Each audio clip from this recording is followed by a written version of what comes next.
দর্শক, স্বাগত জানাই মোহনা টেলিভিশনের রাজনীতি বিষয়ক টকশো ভিন্ন মাত্রায়। সংসদীয় ব্যবস্থা অনুযায়ী প্রথম অধিবেশনে রাষ্ট্রপতি মোহাম্মদ শাহাবুদ্দিন ভাষণ দেবেন বলে জানিয়েছেন তথ্য ও সম্প্রচার মন্ত্রী জহিরুদ্দিন স্বপন। অপরদিকে রাষ্ট্রপতিকে অভিশংসন ও পরে গ্রেফতারের দাবি জানিয়েছেন জাতীয় নাগরিক পার্টি এনসিপির আহ্বায়ক ও বিরোধী দলীয় চিফ হুইপ নাহিদ ইসলাম। এর সমাধান কোন পথে বা শেষ পর্যন্ত কি হওয়া উচিত, এসব বিষয়ে বুঝবার চেষ্টা করব এবং সমসাময়িক রাজনৈতিক অন্যান্য বিষয় নিয়ে আলোচনা করব। আজ অনুষ্ঠানের পুরোটা সময় জুড়ে আপনাদের সঙ্গে আছি আমি রনি রেজা, এবং আজ আলোচনা করবার জন্য স্টুডিওতে আছেন বিএনপির আইন বিষয়ক সহ সম্পাদক অ্যাডভোকেট সৈয়দ জয়নুল আবেদিন মেজবা। স্বাগতম আপনাকে। আমাদের সঙ্গে আরও আছেন এনসিপির যুগ্ম মুখ্য সমন্বয়ক নাভিদ নওরোজ শাহ। স্বাগতম আপনাকে। আমি প্রথমে জয়নুল আবেদিন মেজবা আপনাকে দিয়ে আলোচনা শুরু করতে চাই।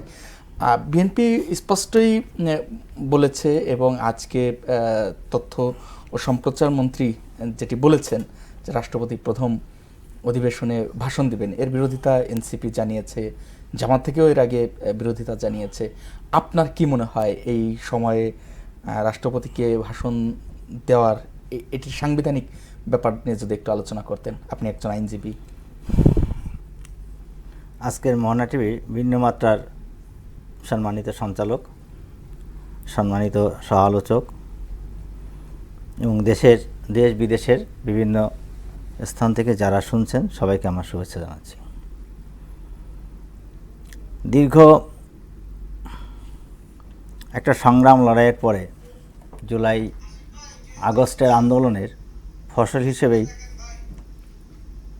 আজকের এই ত্রয়োদশ সংসদ নির্বাচন হলো। শতভাগ কোনো কিছুই একরকম হয় না, তারপরে একটা মোটামুটি ভালো নির্বাচন হয়েছে এবং জনগণ ভোট দিয়েছে স্বস্তি নিঃশ্বাস ফেলে। তো আমরা যেটা দেখেছি সেটা হচ্ছে যে আমাদের দেশের সাবেক স্পিকারও নেই, চলে গেছেন। এক এক করে অনেকেই, শুধুমাত্র প্রেসিডেন্টই আছেন। তো সংবিধানের যে বিধান, এই বিধান অনুযায়ী ৭৩ অনুচ্ছেদ অনুযায়ী রাষ্ট্রপতি প্রথম অধিবেশনে বক্তব্য দিবেন। এখন প্রশ্ন আসতে পারে, রাষ্ট্রপতি তো শেখ হাসিনার সময়ের নিয়োগকৃত অথবা সেই তৎকালীন অবৈধভাবে নির্বাচিত এমপিদের দ্বারা নির্বাচিত।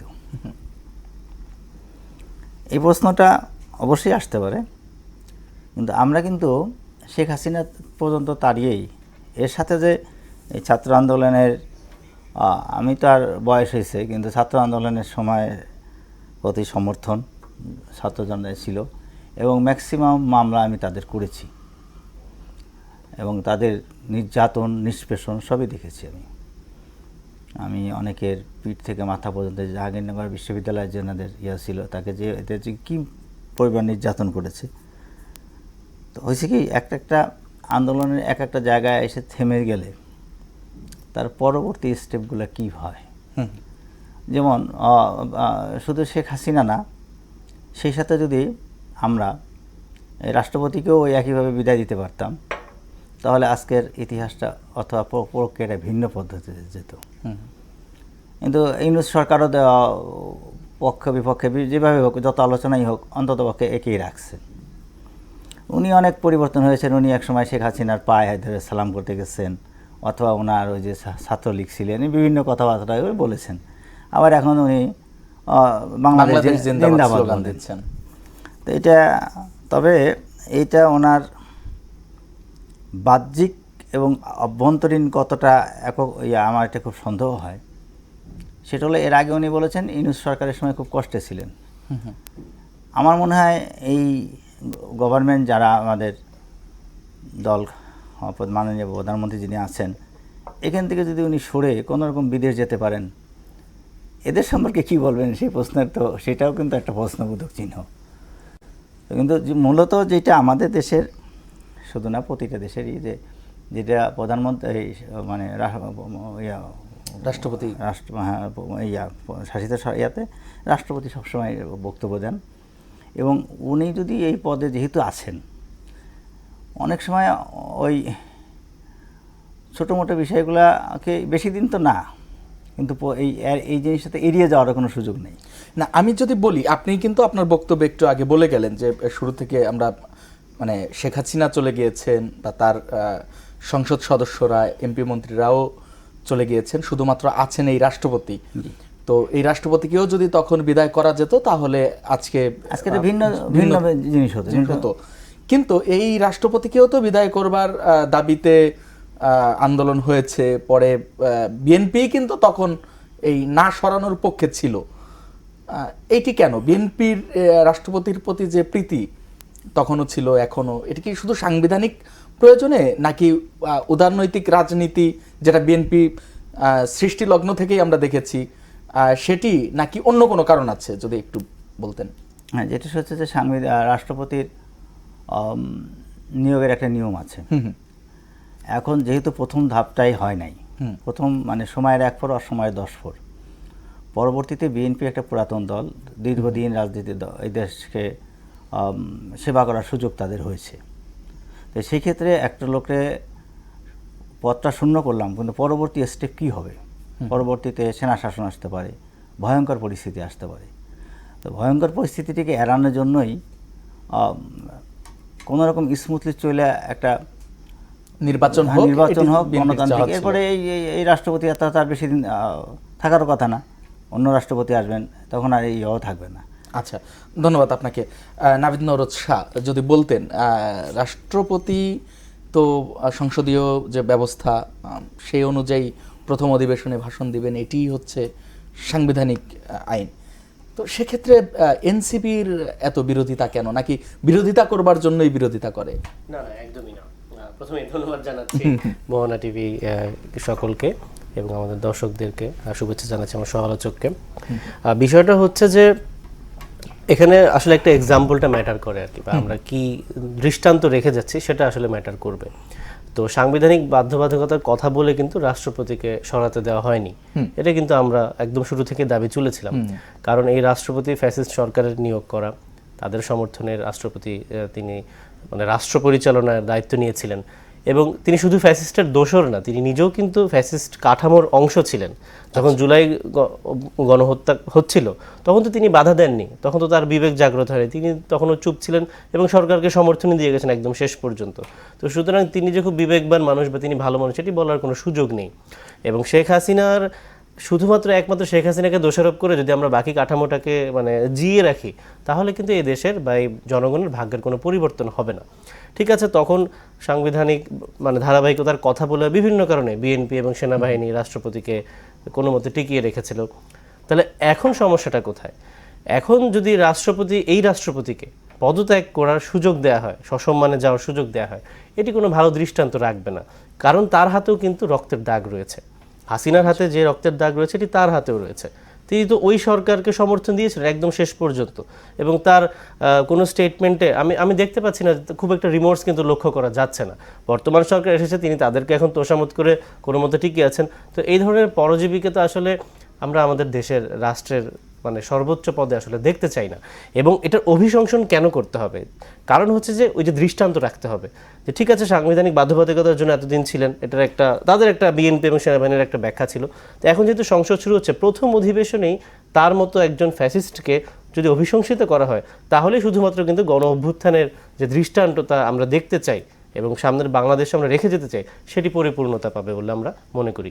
না, আপনি যেভাবে বললেন যে রাষ্ট্রপতি তিনিও হচ্ছেন ফ্যাসিস্ট কাঠামোর অংশ, এবং আপনার বর্ণনা অনুযায়ী তার অপরাধও সাবেক প্রধানমন্ত্রী শেখ হাসিনার কথা বলেন বা অন্যান্য ফ্যাসিস্ট কাঠামোর মধ্যে যারা ছিলেন তাদের কারো থেকে কম নয়। তাই যদি হয়, আপনারা যখন তার পদত্যাগের দাবিতে মিছিল করলেন, সেটি হচ্ছে এই রাষ্ট্রপতি একটি সাক্ষাৎকার দেওয়ার পরে মানবজমিনে একটি প্রবন্ধ প্রকাশ হলো যে তার কাছে শেখ হাসিনার কোনো পদত্যাগের কোনো দলিল নেই। এই কথার পরে হচ্ছে আপনারা এই আন্দোলনে গেলেন। তার আগ পর্যন্ত কিন্তু আপনারাও চুপচাপ মেনে নিয়েছিলেন। না, এর আমরা কারণ কি? চুপচাপ, আপনি বলতে পারেন যে পাবলিকলি যেটা জিনিসটা এসেছে, কিন্তু আমরা একদম শুরু থেকেই কিন্তু রাষ্ট্রপতিকে সরানোর কথা বলে এসেছি। কার কাছে বলেছে? আমাদের যখন বিভিন্ন দলের মধ্যে আলোচনা হয়েছে, কারণ অন্তর্বর্তীকালীন সরকার তো সব দল মতের নির্বিশেষে কিন্তু গঠন হয়েছে, সব দল থেকে মত নিয়ে গঠন করেছে। ফ্যাসিস্ট কাঠামোর অন্যান্যদের বিপক্ষে আপনাদের যে দৃশ্যত অবস্থান ছিল, রাষ্ট্রপতির ক্ষেত্রে ভিন্নতা কেন?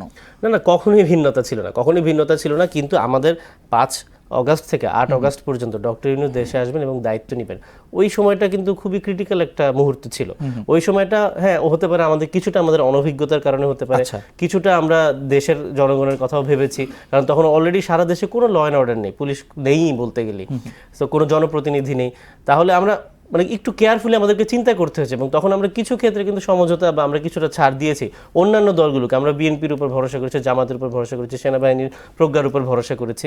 সুতরাং কিন্তু তখন এই যে বলেন ওই চুপচাপটা কিন্তু সেই কারণে, কিন্তু তখনও আমরা এই কথাটা কিন্তু তখনও বলেছি যে রাষ্ট্রপতিকে তো মানে রাখার কোনো মানে হয় না, এবং ডক্টর ইউনূস আসলে এই পুরো বিষয়টা কিভাবে সংবিধানের ভিতরে থেকে হোক, বা আমরা যেহেতু একটা গণ অভ্যুত্থান হয়েছে, সংবিধান মেনে তো গণ অভ্যুত্থান হয়নি, একটা গণ অভ্যুত্থান হয়েছে, সরকার উৎখাত হয়েছে, এটা পুরোটাই অসাংবিধানিক একটা বিষয়। তার মানে আমি যদি সংবিধানের দোহাই দেই বারবারে, ওটা কিন্তু আর চলবে না। কিন্তু অন্তর্বর্তীকালীন সরকার এই সংবিধানের অধীনেই ওত নিলেন, এবং সেটা একটা ব্যাখ্যা দাঁড়া করানো হয়েছে। আপনি এটা যত যাই বলেন, এটা একটা ব্যাখ্যা দাঁড়া করানো হয়েছে 106 অনুচ্ছেদের অধীনে, কিন্তু আমার গণ অভ্যুত্থানকে আপনি সংবিধানের ভিতরে কোনোদিন আসলে টেনে আনতে এবার পারবেন না। আলোচনাটা একটু উল্টো পাশ থেকে আসতে চাই। সেটি হলো যখন আপনি মানে রাষ্ট্রপতির আপনারা আন্দোলন করছিলেন, বিএনপি যে সাংবিধানিক দোহাই দিয়েছিল, সেটির কিন্তু আমরা ভালো রেজাল্টই পেলাম।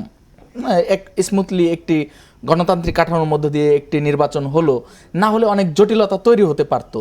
তো শেষ পর্যন্ত কি বিএনপির ধারণাই সঠিক ছিল, আপনার কি মনে হয়? না, এটা হচ্ছে কি আপনার ইন্টেনশনের উপর ডিপেন্ড করবে আর কি। হ্যাঁ, বিএনপি মানে তাদের মতো করে চিন্তা করেছে যে অন্তত একটা খুঁটি হলো রেখে দেওয়া উচিত, তাহলে অন্তত সংবিধানটাকে কেন্দ্র করে করা যাবে। কিন্তু আমরা তো একদম তখন থেকে কিন্তু আমরা নতুন সংবিধানের কথাই বলেছি, যেহেতু গণ অভ্যুত্থান হয়েছে এবং এই সংবিধান দ্বারাই কিন্তু ফ্যাসিস্ট কাঠামোটা গড়ে উঠেছিল, তো এই সংবিধানটাই কিন্তু ফ্যাসিস্ট কাঠামোর মূল। তো এটিকে এই জন্য আমরা ছুঁড়ে ফেলে দিতে চেয়েছি যে আমরা সব দল মত নির্বিশেষে জনগণের মতামত নিয়ে আমরা একটি নতুন সংবিধান চাই। সেটি আসলে হয়নি। ঐক্যমত্য কমিশনে বিস্তর আলোচনা হয়েছে, মাসের পর মাস, বছর, মানে পুরো 1 বছর পার হয়ে গিয়েছে। তো ঠিক আছে, এখন একটা সংবিধান সংস্কারের একটা প্রস্তাবনা উঠে এসেছে জুলাই সনদের মাধ্যমে। তো এটি বলার অর্থ এই কারণেই হলো যে আমরা কিন্তু তখন যা বলেছিলাম আমরা এখনো তাই বলছি, এবং রাষ্ট্রপতি না থাকলেই যে সুষ্ঠু নির্বাচন হতো না এরকম কোনো কথা নেই। রাষ্ট্রপতির তো কোনো ভূমিকা ছিল না, একটা সাংবিধানিক ক্রাইসিস তৈরি হতো না, ক্রাইসিস তো হয়েছে অলরেডি। আপনি একটা গণ অভ্যুত্থান করলে ক্রাইসিস তখনই হয়ে গেছে। আচ্ছা, তো জনগণের উপর তো সেখানে আপনার ভরসা রাখতে হবে। জি, ধন্যবাদ আপনাকে। একটু জয়নুল আবেদিন মেজবা, আপনাকে শুনতে চাই। আজকে 7 মার্চ, 71-এর 7 মার্চ শেখ মুজিবুর রহমান যে ভাষণ দিয়েছিলেন সরোয়ার্দী উদ্যানে, তৎকালীন রেসকোর্স ময়দানে, সেটিকে স্বাধীনতার মানে স্তম্ভ বলা হয়। তো সেই 7 মার্চ উপলক্ষে আজকে 7 মার্চের ভাষণ চালানোর জন্য 4 জনকে গ্রেফতার করা হয়েছে। আমার জানা মতে আওয়ামী লীগের কার্যক্রম স্থগিত করা হয়েছে নির্বাহী আদেশে, কিন্তু 7 মার্চ তো কোনো নিষিদ্ধ ভাষণ নয়। এটিকে আপনি আইনের দৃষ্টিতে কিভাবে ব্যাখ্যা করবেন?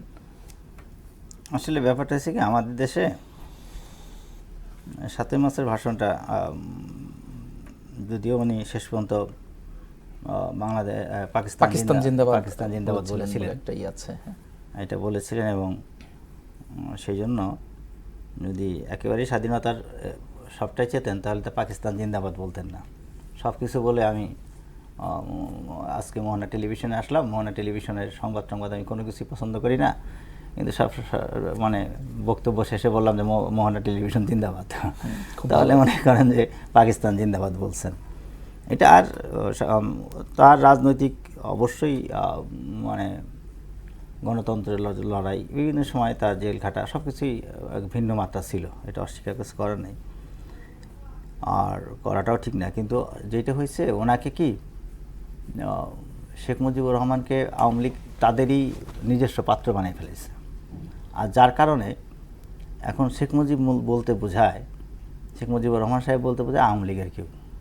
আচ্ছা, এই কারণেই আজকে আর তিনি হতে পারতেন, যদি তিনি যে মহাত্মা গান্ধী হতে পারতেন, যদি তিনি ওইভাবে নিজেও ক্ষমতার প্রতি আকৃষ্ট না হয় করতে পারতেন। আচ্ছা, যদি বলি এই দোষটা কি শেখ মুজিবুর রহমানের নাকি আওয়ামী লীগের? না, উনি প্রশাসনে ওনার শাসনামলে উনি নিজেও কখনো প্রধানমন্ত্রী কখনো প্রেসিডেন্ট, এটা করে কোনো খুব মানে যে একটা অস্বস্তি বোধ করতেন কিন্তু কোথায় পাওয়ার বেশি, এটা যেমন সত্য তেমনি উনি নিজেকেও সমস্ত একদলীয় মানে বাকশাল গ্রহণ করা, চারটাদের পত্রিকা বন্ধ করা, সমস্ত জামিন দিলে উনি বিচারপতিদের বলে এমনও বলেছেন যে আমি চোর ধরে নিয়ে এসে আর তুমি জামিন দিয়ে দাও। জামিন দেওয়া হচ্ছে বিচারপতিদের এখতিয়ার এবং একেবারে ক্রিমিনাল বলেন, আর এটা তার একেবারে পার্সোনাল পাওয়ারটা দেওয়া হয়েছে এবং তার একটা নিয়ম নীতিও আছে যে এটাই জামিন দিতে হবে। এখন কাউকে জামিন দিলে যদি প্রেসিডেন্ট বলেন বিচারপতিকে, তাহলে সে দেশে আর মানুষের ন্যায় বা বাঁচার অধিকার কি থাকে? জামিন তো কোনো কিছুই না, শুধুমাত্র কাস্টডি চেঞ্জ। সেখানে শেখ মুজিবুর রহমান ব্যক্তিগতভাবে নিজেও একটা একদলীয় ফ্যাসিবাদী হয়ে উঠেছিলেন এবং পরবর্তীতে তার মেয়ে, উনি যা করেন নাই উনি যদি বেঁচে থাকতেন তো উনি খুব অবাক হয়ে দেখতেন যে আরে বাবা এই তো আমার চেয়ে ডেঞ্জারাস।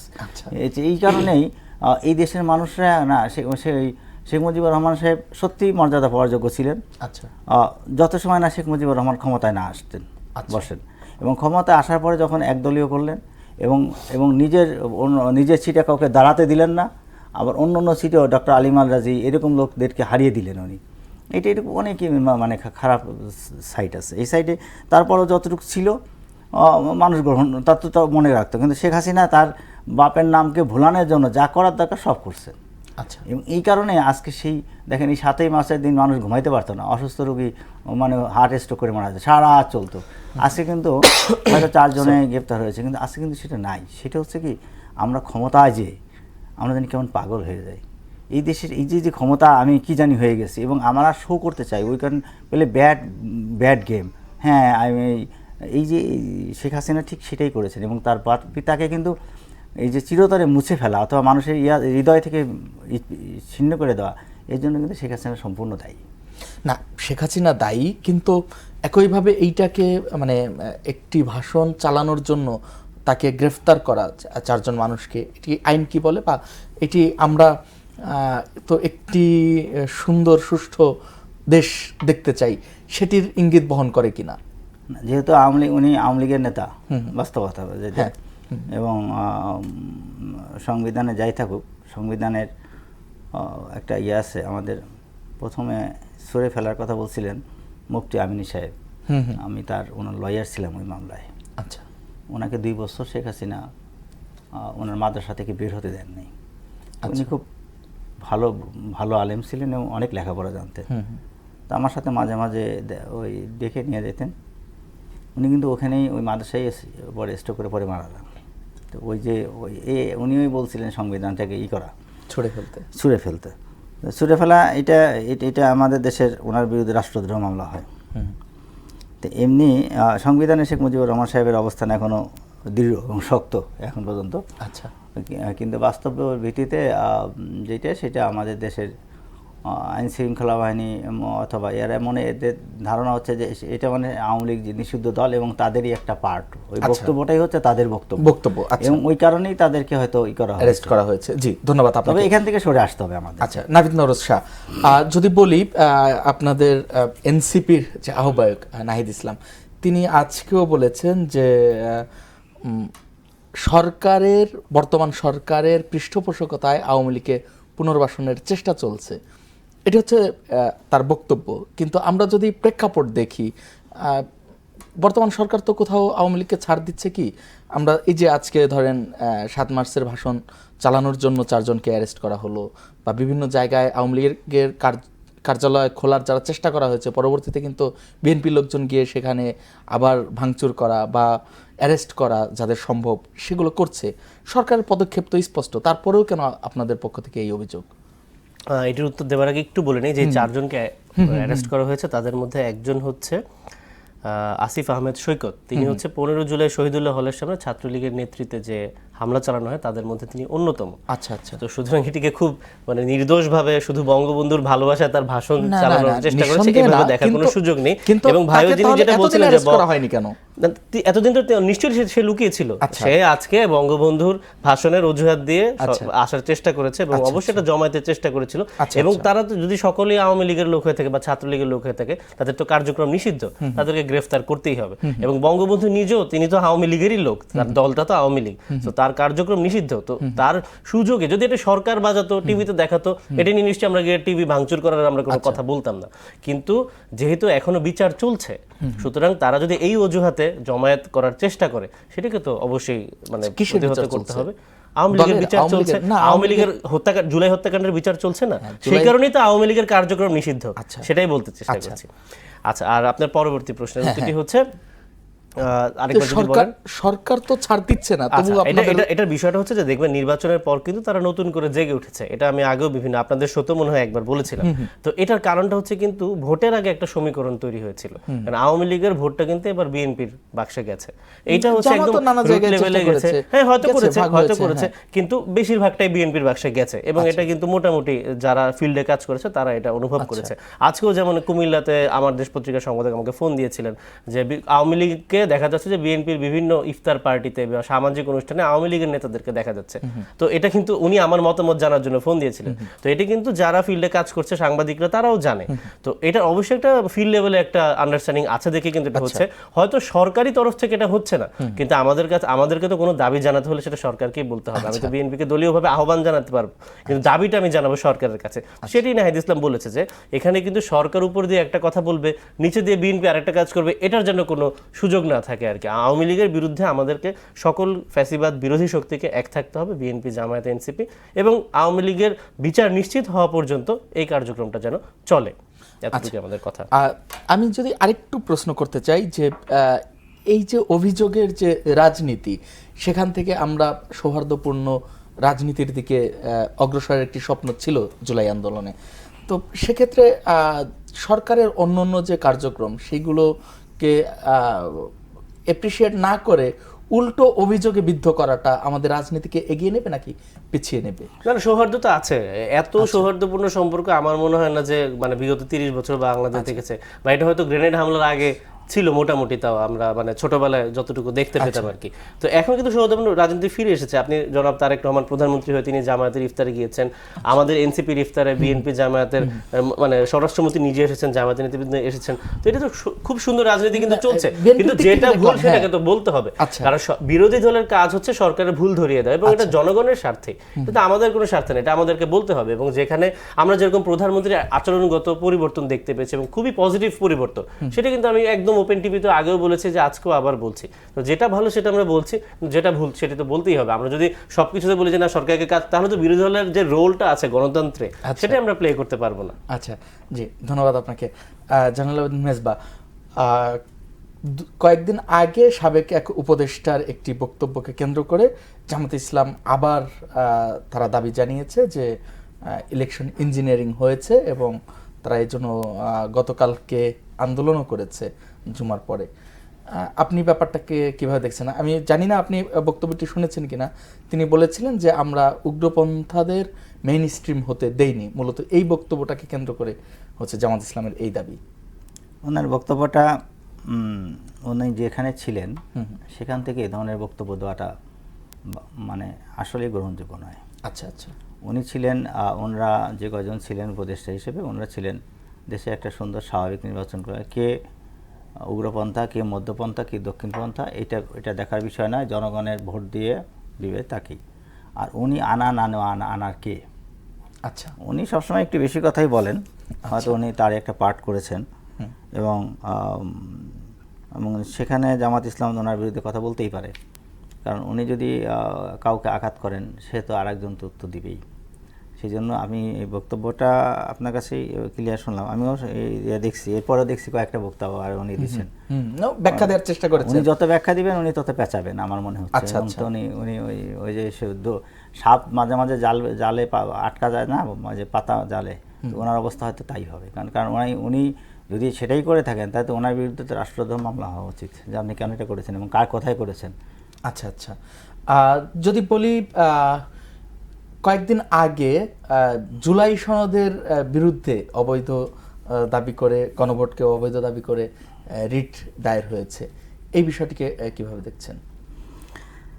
আসলে আমার দৃষ্টিতে হ্যাঁ, কোনো রাজনৈতিক ফয়সালা হ্যাঁ, আদালতে না নেওয়াই উচিত। আচ্ছা, এবং আমার দল এখন পর্যন্ত এটার সম্বন্ধে অবশ্যই আমার কাছে, যেহেতু আমি আইনের দায়িত্বে, আমাদের সম্বন্ধে এই ধরনের পক্ষে আমাদের দ্বারা কোনো মানে হস্তক্ষেপ হয় নাই, অথবা আমাদের ইস্যু নেই।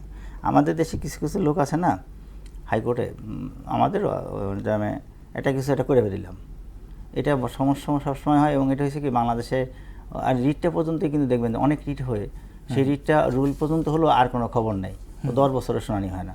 কিন্তু এইটাই হচ্ছে একটা মানে একটা প্রক্রিয়া। আর একটা হচ্ছে যদি দেশি এবং আন্তর্জাতিক অথবা আন্তর্জাতিক কোনো ষড়যন্ত্রের পার্ট হয়, অথবা দেশের ভিতরে একটা অস্থিতিশীল পরিস্থিতি হয় করার জন্য, সেটা হলো খুবই ভয়াবহ হবে। কারণ হচ্ছে কি, আপনি দেখেন যেটা একটু আগে বলতেছিলেন আমার সহ আলোচক, যে একটা সুন্দর সৌহার্দ্যপূর্ণ সম্পর্ক চলছে। একটা কথা যেটা, সেটা হচ্ছে বিরোধী দল যারা, তাদেরকে বলা হয় রাষ্ট্রনীতিতে বিজ্ঞানে প্রেশার গ্রুপ। তারা সবসময় সরকারকে একটু প্রেশারে রাখবে। সরকারের প্রেশারে থাকলে হয় কি, তখন সরকার লাইনচ্যুত হতেই পারে, কারণ মানুষ তো আবার সরকারেরও আবার এটা এবং সেইটা হতে হবে একেবারেই সহমর্মিতা এবং দেশপ্রেমের জায়গা থেকে। এখন আমি যদি অন্য দেশের টাকা খেয়ে প্রেশার গ্রুপ হয়ে যাই, তাহলে একরকম আবার সরকারও যদি অন্য দেশের ইসে হয়, সেটাও এরকম। তা আমার মনে হয় এখনকার যে পরিমাণ আমরা যদি যেই রক্তস্নাত বাংলাদেশের এই সম্প্রতি 71 তো আছেই, সম্প্রতিতে রক্তস্নাত বাংলাদেশ, তার উপরে দাঁড়িয়ে একটা ইলেকশন, তার উপরে দাঁড়িয়ে এমপি, তার উপরে দাঁড়িয়ে একটা সরকার, তার উপর দাঁড়িয়ে একটা বিরোধী দল, আমরা যদি সেইটাকে সত্যি শ্রদ্ধা করি। কারণ একটা লোকও কিন্তু কোনো কিছুর জন্যই শহীদ হন নাই, বলেন নাই যে আমি মারা গেলে আমার ছেলেকে অথবা আমার ওয়াইফকে টাকা দিও, অথবা তাকে চাকরি দিও, কিছুই বলেন নাই। তারা কিন্তু এই শেখ হাসিনা বিনা স্বার্থে এই দেশের গণতন্ত্রকে সমুন্নত এগিয়ে আনার জন্য, অথবা এই একদলীয় মানে শাসনতন্ত্র, যেটা মুক্তি পাওয়ার জন্য, বাকশালেরও বাকশাল, আচ্ছা, তাকে থেকে ইয়ার জন্যই মানুষকে মুক্তির জন্য তারা কাজ করেছেন। সেই জন্য আমরা যেন যেখানে থেকে, সরকারি দল অথবা বিরোধী দল, আমরা পরস্পর দেশের জন্য, গণতন্ত্রের জন্য এবং মানুষের উন্নয়নের জন্য এটাই জন্য হবে, এটাই আশা করব। জি, ধন্যবাদ। নাভিদ নওরোজ শাহ, সাবেক উপদেষ্টা মাহফুজ আলমের উদ্যোগে একটি নতুন প্ল্যাটফর্ম হচ্ছে, কিভাবে দেখছেন ব্যাপারটিকে? খুবই পজিটিভলি দেখছি। আচ্ছা, কারণ আমরা সকলেই জুলাইয়ের সহযোদ্ধা। তো আমরা মনে করি যে মতের ভিন্নতা থাকবে, পথেরও ভিন্নতা থাকবে, কিন্তু জুলাইকে নিয়ে রাজনীতিতে যত বেশি প্ল্যাটফর্ম আসবে, যত বেশি রাজনৈতিক দল আসবে, তত হচ্ছে জুলাই বেশি দিন বেঁচে থাকবে। এবং বাংলাদেশের আগামীর রাজনীতি কিন্তু জুলাই কেন্দ্রিক হবে, এটি একদম নিশ্চিত। আমরা 71 কেন্দ্রিক, 71কে তো ভুলে যাওয়ার কোনো সুযোগই ছিল না, ভুলে না মানে কি, একদম 71কে মূল জায়গায় রেখে কিন্তু এতদিন রাজনীতিটা হয়েছে। আওয়ামী লীগের অপরাজনীতির কারণে কিন্তু 71ও কিছুটা হলেও কলুষিত হয়েছে। তা আমরা 71কে ধারণ করে কিন্তু 24-এর গণ অভ্যুত্থানটা আমরা করেছি। এবং এখন যে রাজনীতিটা আগামীর বাংলাদেশ দেখবে, 71 এবং 24কে ধারণ করে এগিয়ে যেতে হবে। সুতরাং 24কে যেন কেউ অপ্রাসঙ্গিক না করতে পারে, সেই জন্য কিন্তু আমাদের অনেক বেশি উদ্যোগ দরকার। এবং তাদের একটি প্ল্যাটফর্ম রাজনীতি, তারা এখনো কোনো দল ঘোষণা করেনি, দল ঘোষণা করলেও ভালো, কিন্তু প্ল্যাটফর্ম এবং মাহফুজের বুদ্ধিমত্তা নিয়ে আমার কোনো সন্দেহ নেই। তার সাথে তাজনুবা জাবিন আছেন এবং আমাদের আরো অনেক সহযোদ্ধা আছে, প্রত্যেকেই যোগ্য। তো তাদের মতো করে যদি তারা এই আন্দোলনটা চালিয়ে যান, তাদের কর্মসূচি চালিয়ে যান, এটি খুবই ভালো একটি বার্তা নিয়ে আসবে বাংলাদেশের রাজনীতিতে। এনসিপিতে কোনো প্রভাব পড়বে কিনা? এনসিপির অনেক সহকর্মী চলে যাচ্ছে ওদিকে। না, কোনো প্রভাব পড়বে না। যদি কেউ চলেও যায়, সেটিতেও প্রভাব পড়বে না। এবং দেখবেন যে আপনি যদি ভোটের রাজনীতির কথা বলেন, যে তাদের যত কার্যক্রম হবে, দেখবেন দিন শেষে ভোটের রাজনীতিটি এনসিপিতেই মানে পজিটিভলি ইম্প্যাক্ট ফেলবে।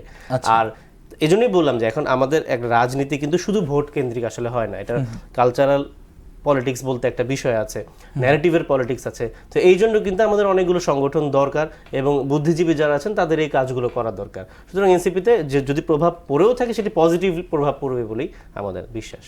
আচ্ছা, যদি বলি একটি লাস্ট প্রসঙ্গে আসতে চাই, এই প্রসঙ্গটি আপনাকে শুনে পরে আমি জয়নুল আবেদিন মেজবাকে শুনবো। আমাদের যে বর্তমান সড়ক মন্ত্রী, তিনি চাঁদার ব্যাপারে একটি বক্তব্য দিয়েছিলেন। একই বক্তব্য, এরপর অনেক আলোচনা সমালোচনা হয়েছে, তিনি তার মতো করে ব্যাখ্যা দিয়েছেন। একই বক্তব্য আবার গতকালকে দিয়েছেন, তিনি বলেছেন যে এই টাকাটি খরচ হয় হচ্ছে শ্রমিক কল্যাণ ফান্ডে। শ্রমিকের কল্যাণের দায় যাত্রীর বা সাধারণ জনগণের কিনা, বা এই বক্তব্যটাকে আপনি কিভাবে endorse না, করছেন? একদমই সাধারণ জনগণের না। এবং আসলে এই শ্রমিক কল্যাণের নাম করে কিন্তু এই সংগঠনগুলো পুরো একটা সিন্ডিকেট বানিয়ে রেখেছে পরিবহন সেক্টরে। এবং দেখবেন যে প্রত্যেকবার সরকার এসে, শুধু আমি একটা উদাহরণ দিই, দেখবেন যে প্রত্যেক সরকার এসেই বলে আমরা মহিলাদের জন্য একটা আলাদা বাস নামাবো, এবং প্রত্যেক সরকারই একবার করে নামায়, একবার নীল রং, একবার গোলাপি রং, এরকম করে নামায়, সেটা আবার 3 মাস পর্যন্ত কোথায় যেন সেটা হারিয়ে যায়। কারণ হচ্ছে পরিবহন সেক্টরে আমি দেখছি না যে বিগত 10-15 বছরে যদি বলি কোনো পরিবর্তন এসেছে বা কোনো উন্নয়ন হয়েছে, শুধুমাত্র এই সিন্ডিকেটের কারণে কিন্তু, শ্রমিক কল্যাণ এবং বাস মালিক সমিতি বলি, এই সমিতিগুলোর কারণে। তো তাদেরকে যেখানে আমরা ভাঙতেই পারছি না বা সরকার নিয়ন্ত্রণই করতে পারছে না, সেখানে আবার জনগণ চাঁদা দিয়ে তাদেরকে পালছে এই সংগঠনগুলোকে। এটির কোনো যৌক্তিকতা নেই। বরং সরকারের উচিত এবং সড়ক পরিবহন মন্ত্রীর উচিত শক্তভাবে আগে তাদের সিন্ডিকেটটা ভাঙা, একটি পলিসির মধ্যে নিয়ে আসা, তারপরে তারা কিভাবে চলবে। এত সংগঠনের দরকার নেই, অনেক ভুইফোর সংগঠন আছে, এত সংগঠনের দরকার নেই। একটি, দুটো, 3টি, 4টি হলেই কিন্তু হয়ে যাচ্ছে। জি, ধন্যবাদ আপনাকে। জয়নুল আবেদিন মেজবা, বিএনপির নির্বাচনের আগে কিছু ন্যারেটিভ ছিল যে বিএনপি চাঁদাবাজি করে বা অন্যান্য অনেক বিষয় আলোচনায় ছিল। সেই দলটি ক্ষমতায় আসার পরই যদি সড়কমন্ত্রী এরকম চাঁদার বৈধতা নিয়ে বক্তব্য দেন, এটি দলকে বিব্রত করে কিনা, বা কিভাবে দেখছেন? ইতিবাচক বা নেতিবাচক ব্যাখ্যা কি? আমরা যদি একটু পিছন দিকে যাই, শেখ হাসিনার 17 বছরে দেখব তাদের মন্ত্রীদের মানে অদ্ভুত বক্তব্য তাদেরকে একেবারেই মানে ক্ষতিগ্রস্ত করেছে। শেখ হাসিনার বক্তব্য তো ছিলই, তার মন্ত্রীদেরও তাই, অনেক মন্ত্রীরও ছিল। তো এই জন্য মন্ত্রী মহোদয় জেনারেই থাকবেন, তিনিরা কথা বলবেন অত্যন্ত মানে সাবলীলভাবে এবং অত্যন্ত সাবধানভাবে। এই চাঁদার বিষয়টি কিন্তু আইনগত একটি বিষয়, চাঁদার বিষয়টি কিন্তু আইনগত একটা বিষয়। তো এই জন্য চাঁদার বিষয়টি, সেই জন্য ওনাদের খুব দ্রুত যেটা দরকার সেটা হচ্ছে একটা নীতিমালা তৈরি করা, যে কিভাবে আইন করা এবং একটা নীতিমালা তৈরি করা। সড়ক পরিবহনের যে আইনও আছে একটা নীতিমালা তৈরি করা, এবং সারা বাংলাদেশে কোনভাবে চলবে। কারণ হয়েছে কি, ওই যে প্রতি ইয়াতে ওই স্টেশনের লোক উঠায় নামায়, ওইখান থেকে 20 টাকা 25 টাকা 30 টাকা করে রাখি, বিভিন্ন পদ্ধতি চলে। তো বাংলাদেশের এই জন্য এই প্রক্রিয়াতে একটা নীতিমালা এখন তো আর সেই আমাদেরকে এগিয়ে যাওয়ার সময়, আমাদের মাননীয় প্রধানমন্ত্রীও দেশকে এগিয়ে নিতে চান, বিরোধী দলের নেতারাও তাই চাচ্ছেন, এবং সারা দেশই চাচ্ছে, সারা দেশের মানুষই যে চাচ্ছে যে হ্যাঁ আমরা এগিয়ে যাব, আমরা পিছনে থাকবো না, দুর্নীতি ঘুষ অপকর্ম থেকে আমরা দেশটাকে কী করবো।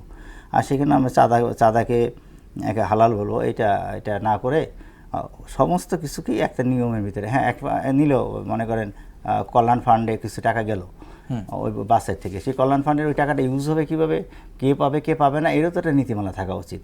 এই জন্য শুধু ওনার কোনো মন্ত্রীর বক্তব্য তো আসলে কোনো নীতিমালা না, অথবা এই জন্য এটা সংসদে নয়। কিন্তু যদি বলি, আপনার রুট লেভেলে যারা আছেন, যারা এই চাঁদাটি সংগ্রহ করেন, তাদেরকে উস্কে দেওয়া হয় কিনা? না, হ্যাঁ, তারা উৎসাহিত হয়, হ্যাঁ তাদের উৎসাহিত হয়। এরকম কিছু মনে করেন যে আমি কোনো বিষয় দেখলাম না, অথবা কথা কম মানে করলাম, সেই জন্য সেটা ভালো।